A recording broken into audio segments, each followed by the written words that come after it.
And he's talking about Hulk Hogan and all those big fellas, and yeah, and I'm saying, what the heck my father finding those stupid kind of things that I could never understand that wrestling thing at all, at all, at all. But he just loved this wrestling thing for whatever reason. That was right. And he used to speak about himself and Mark, watching and discussing wrestling and all of that things. So he was that kind of person, loved life, loved to laugh and all of that.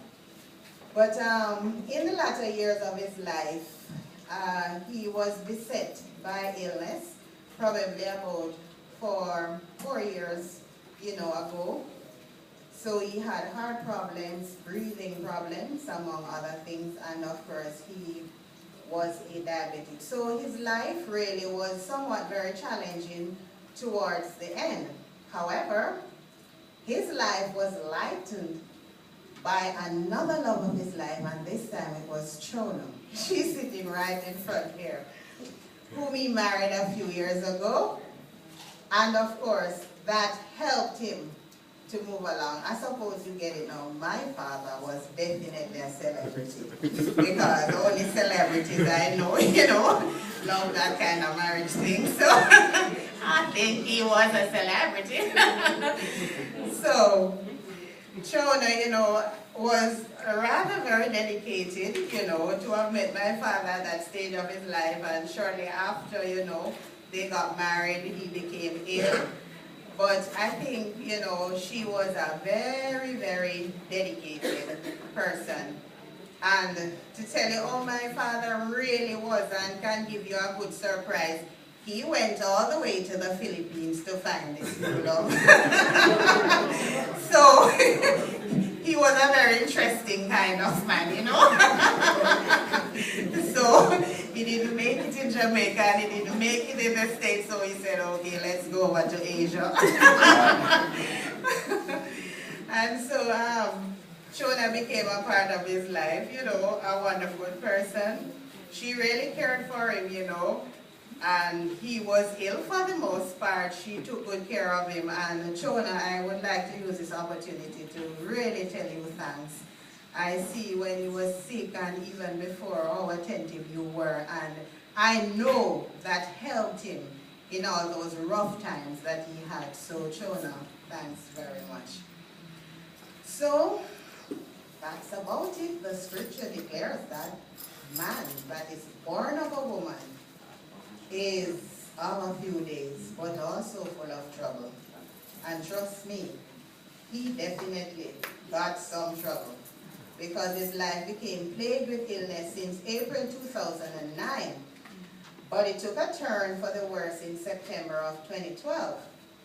Now he has been in and out of hospital, some of us here may know that, until finally he was placed in a health facility about 3 months before his death. He finally succumbed to his illness on Friday, June 21 at 12:25 a.m. And of course, he is no longer here with us. The reality about life is that as soon as we are born, we are subject to death. So the minute we are born, we can die the moment after. And that is in the midst of life. There is always death around the corner. Now, I am happy that I had the chance of visiting with him a few weeks before he died.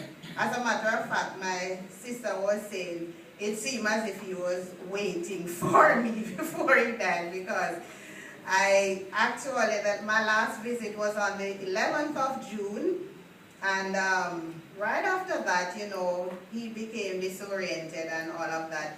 So I made it on time, and I was happy.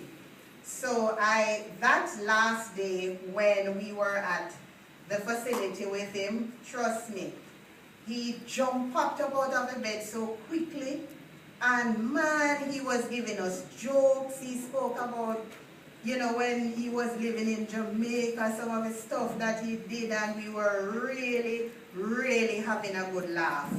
Little did I know, right, that that would have been our last conversation and our last meeting in that fashion. As you know, after that, he really, you know, took a turn for the worse. But we thank God for his life. We thank God for the moments that we were able to share with him, and we are trusting that he has made his calling and his election sure. I forgot to mention that he attended the Church of Christ, and he was still a member when he died. He got baptized himself and his wife Chona on the 30th of January 2011. So at least he saw his need for the Lord in his life and made some conscious decision then. So I am very happy about that. And also, to me, he was given sufficient time to make up his choice, because he was there on his sick bed for a long time. So whatever happens, this is now history. We're happy for his life, and we trust that all of us will move on from here. He survived by his wonderful wife, Shona, 5 children, Carol, Olive, Andrea, Mark, and Alina, 6 grandchildren. He has a great-grandchild, and of course he has lots of brothers and sisters. I will not call their names. You will look in the program and you will see their names mentioned there. I'd like to say make a special mention of Archie, who is his son-in-law. Archie and Bertel were very, very good friends, and Archie really rallied around him, you know, took care of the yard and everything when he was there and when he wasn't there, helped out Shona sometimes, and Archie, want to say thanks for that.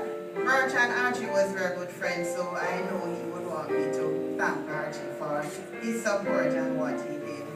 So, the last thing I would like to leave us with is this little poem, and it's entitled, Miss Me, But Let Me Go. When I come to the end of the road, and the sun has set for me, I want no rights in a gloom-filled room. Why cry for a soul set free? Miss me a little, but not for long. And not with your head bowed low. Remember the love that once we shared. Miss me, but let me go.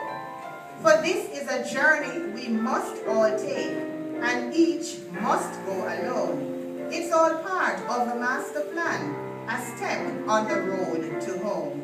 When you are lonely and sick at heart, go to the friends we know. Laugh at the things we used to do. Miss me, but let me go. Dad, may your soul rest in peace and life perpetually.